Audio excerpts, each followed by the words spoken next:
here for you. Welcome to the outside world! Yes, we would like to welcome, of course, ang wonder brother ng Antipolo na si Marco. At syempre, ang ating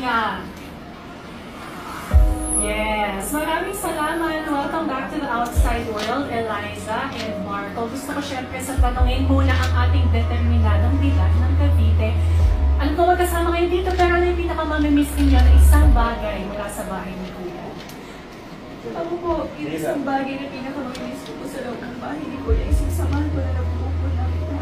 Lalo na po ni Crystal at ni Carmen po. Sobrang importante po talaga niya sa akin. At ayun po yung iingatan ko, pati dito po sa bahay namin.